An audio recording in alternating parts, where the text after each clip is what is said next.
All right. Good morning, everyone. Welcome to the Open Coffee Club May edition. My name is Pedro Ferreira. I'm from Frankfurt Valley, and together with Thomas, Sven, Eugenio, we are hosting here this session. Thank you, everyone, for dialing in. Thomas, do you want to say some words about the Open Coffee Club? Yes, thanks, Pedro. So good morning, everybody. My name is Thomas Dreiling. I am a PI and communications manager at Wingcopter, a drone delivery startup in Weiterstadt, close to Darmstadt, but based in Frankfurt right now. Welcome everybody. Great to see 23 right now. I hope we get some more participants later. For this month's edition of Open Coffee Club. Open Coffee Club, I mean, most of you will know, but I think there are always a couple of first-timers in the round. So just 2 or 3 sentences about Open Coffee Club. The Open Coffee Club was initiated in Frankfurt by a former colleague of mine from a venture capital fund where I used to work. And then I kind of took over together with Pedro and later on several others. The format is to bring together like-minded people from the ecosystem, basically for networking purposes. Anybody who wants to chat about startups, founding a company, working together on ideas is very welcome to join us. We usually do that once a month on the last Tuesday of each month, but Corona had different plans with us, and we usually always did that inside or in person as in-person events. And I mean, let's stay optimistic and positive. The numbers and data are looking better and better, I guess. These incidence values going down, and more people are getting vaccinated. So let's hope we can get back to the usual routine of meeting at some cool founders places in Frankfurt. So I think without further ado, let's kick this off. We have a nice agenda with 3 pitches today, and also Pedro will tell you something about Frankfurt Valley. I think so. Sven will tell you something about Mainstage Incubator, and Eugenio about Founders Institute. Is that correct? Exactly. So cool. Then let's get it going. Who's next? Thank you, Thomas. I will let maybe Sven start with Mainstage Incubator, and I'll give you the focus, Sven. Sven or Nivi? As you prefer. I think it's me today. Nivi just joined, but as you, okay. I don't know if you heard the kids quickly in the background. The little guy didn't want to go to the kindergarten. So a very good morning. My name is Sven Wegner. I'm the co-founder and CEO at Mainstage Incubator. At Mainstage Incubator, we help startups scale into different regions, geographies. How do we do that? We do that with a couple of things. A is customer acquisition. Yes, you heard it right. We're an incubator with a dedicated sales team. This way we help our startups boost more users onto their platform solutions, which will then help them for Series A. Coming to the next part, we help with funding. Anything between 10K to 200K, we invest ourselves. Anything above that, we have a close-knit partner. We're also at the moment experimenting something with Founders Institute to see how we can work even together, support the local ecosystem, and help startups scale. It's still in the books. We haven't kickstarted anything around that yet. I think that'll happen soon. We are also in the process of rebranding ourselves, so stay put and stay tuned. Super excited about the rebrand. Happen next month. But yeah, always happy to support. I don't want to give it too much of PR here. I'm super happy that we have one of our portfolio startups, Levers here. Mac, the co-founder, he's based out of the UK. Will be presenting today. And if any one of you thought that Slack is the best messaging platform, well, then I have to say you're wrong. There's another one which is called Levers. That's all from my side. Thank you very much. Pedro, over to you. Thank you, Sven. Well, Frankfurt Valley, by the way, is a joint venture project with Mainstage Incubator. Well, for those who don't know, Frankfurt Valley is supporting the local ecosystem. We have an app, a web page that covers what is happening, not only events, but as well interviews with founders. And we have been supporting many events, and I would like to highlight one that Mainstage Incubator is also the main partner, which is the Entrepreneurship World Cup. So if you are working and if you are a founder, you should check it out, the Entrepreneurship World Cup. We are selecting the startups that will represent Germany, Austria, and Switzerland on this World Cup. And yeah, Sven or Nivi, if you can just write the link on the chat for people to check it. Next, I would give the word to Eugenio. Eugenio, Founders Thanks, Institute. Pedro. You are on thanks, mute. Pedro. Good morning, everyone. And I'm just going to speak very briefly around the Founder Institute. So we have a program where we help startups go from 0 to 1, really move from the idea stage to the creation of their company. We're an international organization. We exist in over 200 cities. And in Frankfurt, we are going to be running in the fall of 2021, our third cohort.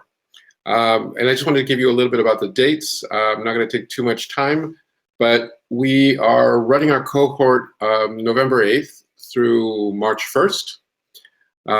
And our inscription deadline, the final deadline, will be in October. But coming up really soon is the early deadline, June 27th, so in about a month. If you want to learn more about the program, you can go directly to fi.co, or I'll be hanging out at one of the tables. Feel free to ask me questions. It's really a program intended to help people create their companies and get their idea out. We only focus on the very first stage. We have programs afterwards that allow people who have participated in the program to continue to funding, to continue through the growth stage. But the idea of the program is to help you create your company and get going, and then you can try one of the other programs that exist in order to continue your growth. That's it. That's all I'm going to say about the program. Reach out to me or go to fi.co. I'll also put it in the chat. And you can find out more about the Frankfurt program. Go ahead, Pedro.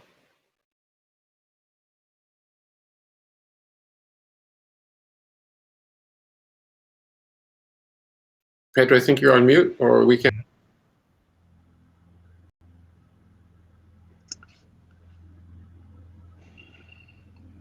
Yep. Yeah, Pedro, we can't hear you. We cannot hear you. If you could do a refresh, just press F5. I think that should do the job. So we might lose Pedro for 5 seconds, 5 to 10 seconds here. Let's see. So he's gone, and will hopefully rejoin us in a second.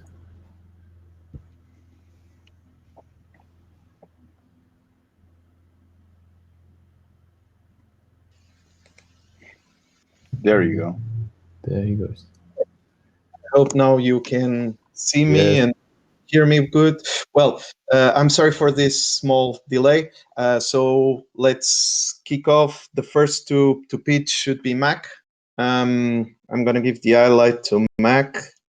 And I think he wants me to share something, isn't it? Yes, Pedro, yeah, if you don't mind. Can you guys hear me okay? Yes. Okay, good. Good morning, everyone. Yeah, so I think I'm the only one from outside of Germany. Is that correct? I'm joining from UK, bright and early. Yeah, thank you, Pedro and Sven, for this this opportunity. And I think, like Thomas was saying, really looking forward to maybe, hopefully, at some point we can do a face-to-face. It just means I'll have to fly into Frankfurt, but that's okay. Okay, Pedro, are you able to share something that I sent so I can just run through that, or please?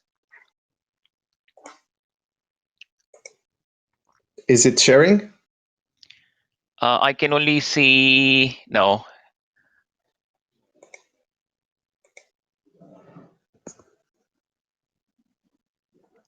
Ah, there you There go. we go. Thank you. Yeah. So it's just a very small sort of slide deck. But the problem, so Levrise, the reason we created this is kind of we firsthand experienced the problems with kind of lack of structure in kind of workplace communication tools that we're using. First of all, there are so many different ones, and they're constantly trying to distract you. And I think something like 90% of the messages are just kind of general chit chat. So for you to find 10% of the information, you have to go through all of that. And I know Sven mentioned Slack as well. So I think we have some stats, something like 80% of messages in Slack across all the companies using it, 80% of the messages actually is in direct channels. So one-to-one communication or in small groups, which means the rest of the team just is not aware of the context. And it just, very chaotic. So that's the problem we're trying to solve. Pedro, if you can go to the next slide, please. So how do we solve it? So we've got a couple of screens here. The first one in the background is kind of how it looks in Slack. And then the second one on top in white is the Levrise screen. So instead of having a single layer of channels, we actually have a channel tree and a hierarchy. So in the annual summit, for example, where you can see 64 messages in the same channel, we actually break it down into subtopics and so on, which makes it a lot more manageable with the structure. And we have other cool features. We have role-based hierarchy, custom workflows, and so on. So it just helps you manage that kind of communication flood, if you like, that's coming at you. Next slide, please, Pedro.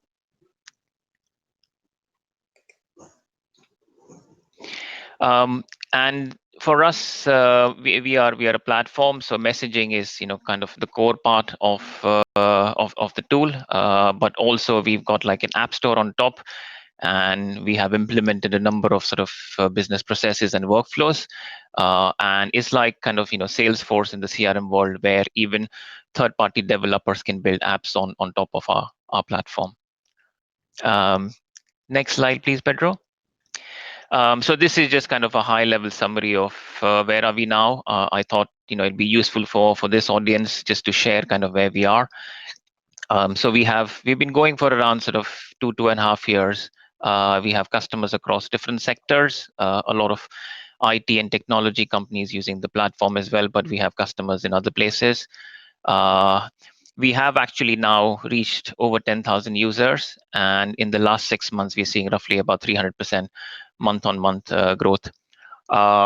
We have even migrated customers from Slack, including the messaging history, and main stage is kind of another example of that as well. And in my experience, speaking to some prospects and customers and so on, I think there is a gap in the market to kind of have a roles-based flexible platform for messaging. And we've also have a couple of kind of letter of intents with some partners, which means now we are going to we have access to around almost 250,000 users, and we're just working towards that goal next. And this might be relevant for this audience. So our data center actually is hosted in Europe. It's all in the cloud, but we do have some on-prem options as well. If people ask for that, then we can support that. So at a high level, that's kind of what I wanted to share, and happy to take any questions. And also, I think we'll be there in the kind of the backstage tables later on. And it'll be good to say hello to some of you anyways. Thanks, Pedro.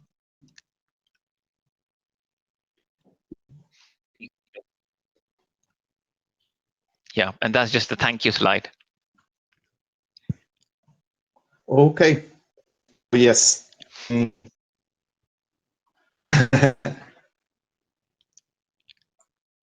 Okay, I'm having here some technical issues. I don't know if one of the co-hosts, if Sven can take over, because this is the next one that should be pitching will be Michelle. Okay. Hi, everybody. Let me get my slides and see if the share Yes. screen here works. Get this going. Sven, Michelle. Yeah, is that, you guys can see everything? Yeah. Yeah? Okay. So thanks for having me today. I have worked 30 years in manufacturing and supply chain. That's my background. And I've worked for big, huge companies with complex supply chains. And I've worked with small, little companies with very simple supply chains. And it is much harder to run a small company supply chain than a large company supply chain, which often surprises people. But let me explain to you why with a customer example. This is a client we have, Kayleen. She is a startup. She has a home exercise equipment, think like a rowing machine kind of physical product. And she herself started to reach out to suppliers in the US, reached out to 5 of them, did all kinds of homework, got no interest. No one wanted to talk to her. So then she went to China. She got 2 companies. She got samples. She waited for the samples. They came in. The quality was horrible. So now she's 8-10 weeks down the road. She's got no supplier. And this is not a unique situation for startups, unfortunately.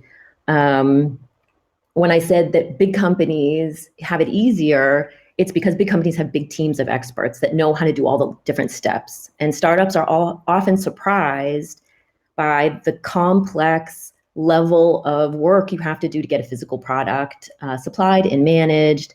And they just don't have time to learn it on the fly while they're trying to build a customer base and build a brand. So what we do at Suplino is we bring in expertise for startups. And we do it with either training the startup themselves or matching them with external experts. And that's what we did with Kayleen. We brought in an expert in supplier quality sourcing and got her a really nice high quality US supplier. What we are finding, we have started out as a company in what we call concierge mode, non-scalable one-on-one consulting. And it's very clear from what we're doing that the ability to scale is here in this kind of process. We're having the same conversations over and over with customers and founders. They need help and they want to try it themselves, but they're willing to pay for it when they run into trouble. So our scalable solution is a tech platform, and it's modeled, if you know LegalZoom or you know Gusto. Gusto is a US payroll platform. It's a combination of a marketplace, education, and tools together. And what's clear from the customers is that they want help in supply chain, but they don't want supply chain jargon or lingo. They don't understand all the technical terms we use. They want something that is easy to understand as a business. So our platform starts with these 9 modules on the left that say, you know, what stage are you in? What are you looking for? And then they bring you into a checklist and tools and education. And you can see this is our MVP that's in programming now called Build It Studio. The platform itself is the solution, but it is actually a funnel for the customers and for our revenue model. So we don't make a lot of money on the platform itself. Where we make money is when those startups and clients are matched with the experts, and also when they hire us to manage then their ongoing supply for them. And we offer flexible hourly modules for outsourcing. The team, this guy may look familiar. He's the marketing and tech guy. I'm the supply chain person. And together we have both sides. We have the domain and we have the technical. The most exciting thing for us around this is that startups really are just a beachhead. In the US, these are US numbers. Small manufacturers, and that's manufacturers under 500 people, spend $14.9 billion on supply chain staffing. So that's everything that they do in-house. And outsourcing is becoming more and more common. About half of them will outsource or are willing to outsource, which is about a $7.4 billion market. So that's what we're going after. And there's a lot of room from where we can start with a couple hundred startups and where we can go in this $7.5 billion market. And competition, yes, there are a lot of companies out there servicing supply chain for startups and small business, but on the bottom of the chart, they tend to be siloed in one function. So they're either going to work on product development or sourcing or freight. And you as a startup, you have to go talk to each of them separately. And then as you go up the chart, consultants come in. But the problem in dealing with a consultant is you have to kind of know what it is you're talking about and what you need. And that's the entire problem for startups, is they don't really know. So we want to be in that space that's a combination of both of those things. And that's it. That's my intro to Supplino. So happy to talk to you guys about any other aspect of our business or answer any questions. Thank you, Michelle. And as said, we had already 2 pitches. So Leveris, that was invited by Mainstage Incubator. Michelle just pitched Supplino, that was invited by Founders Institute. So the last pitch is Teresa, that I invited from the Frankfurt Valley side, let's put it. And afterwards, as some people already asked, we have some tables. You can meet all of these startups there. You can network with the other attendees. And we have as well the option of speed networking. So I don't know if we are enough. We are 27 people. Between tables and speed networking, I hope that you can get some opportunity to meet some really nice people. But now the last pitch is Teresa. I will bring you on stage, Teresa. Hi. Hi, everyone. Sorry, I'm going to try to share my screen.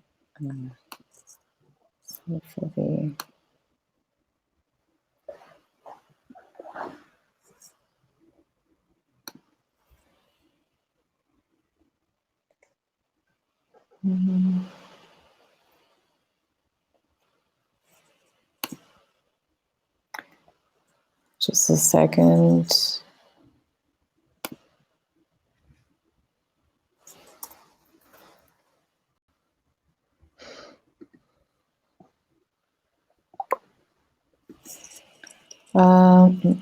Pedro, you know what? Do you mind sharing the presentation? Because it's maybe I got it.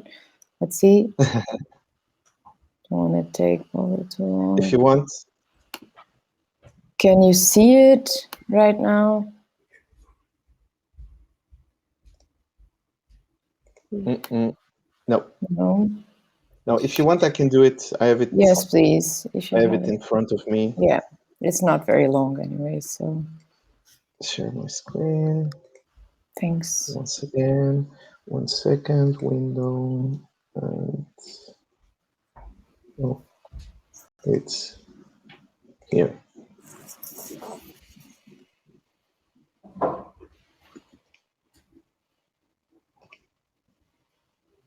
Can you see it?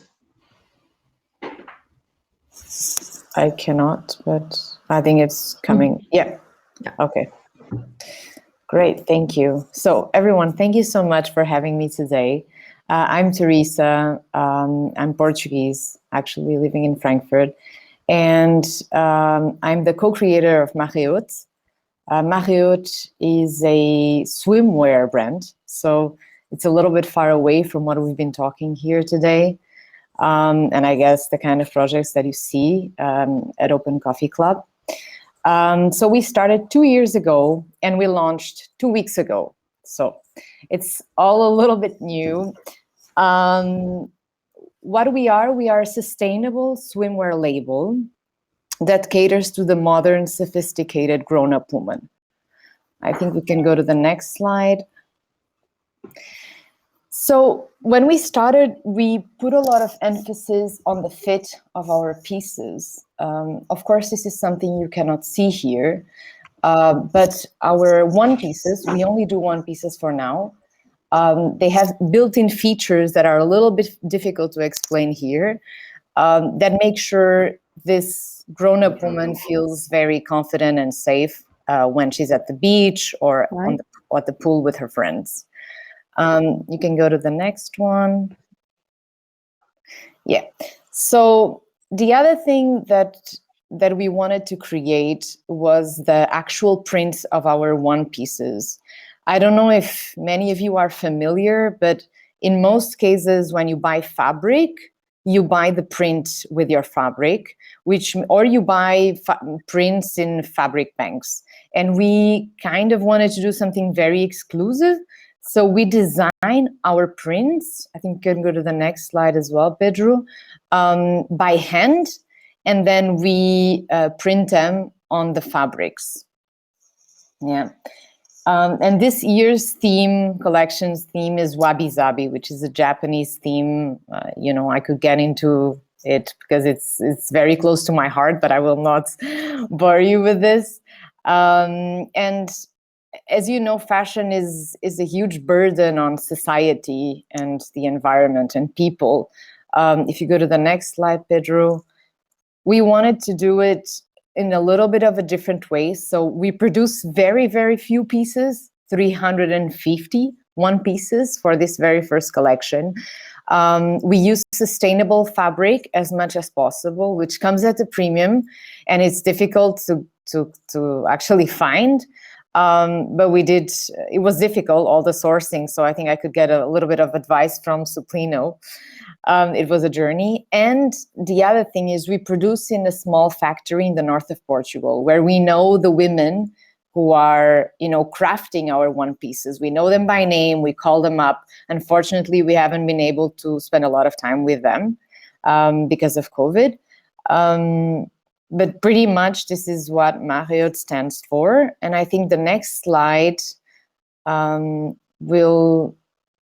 this is just, exactly. This slide explains a little bit what I was trying to summarize, is what I was trying to say. So these are our three unique waves. So impeccable fit is how I started, what I explained, the unique prints, fair and sustainable. And the last slide, I'm leaving the website. And I mean, if we can get this presentation shared at the end, that would be great, so anyone can have access to it. And I mean, right now, what we're looking for is to spread the word. So we are working on PR, on marketing strategies, influencer marketing, and also distribution. That's important for us. Even though it's a small collection, we do think that people want to buy this kind of product physically, so in a store. So we're trying to look for ways to get our product into stores. Yep, that's it. Thank you. Okay, well, thank you, Teresa, and thank you, Michelle and Mac, for the quick pitches. I think you can meet all of them, as I said, now in the networking part. And from my side, really happy that everyone joined. And someone wants to say something, Thomas, Sven, or Eugenio, before we go to the networking part? Just maybe all of you three, can you share the URLs of your companies, your startups in the chat? That would be great. Sure. Yeah. I also have might be a practical question, Pedro. So when you end this, will we go to the tables, or do we need to, just so I don't get the platform thing wrong, do I need to do anything, or will I just be in the right place? You don't need to do anything. You automatically go to the lounge. You will see the tables. You will see that table number 1, I think it's main stage. Number 2, Frankfurt Valley. Number 3, okay. Founders Institute. And then you will see there are the logos. You can go to the different tables, as said, and meet the people that are there, or go to the speed networking option, and the system will randomly match you with other attendee if Sounds there good. is Sounds someone. good. Okay. All right. Excellent. Yeah. Thanks, So Pedro. if everyone is ready, I will just click the button and we go to the other side. Cool. Thanks, everyone. See you in the lounge. Happy networking. Thanks.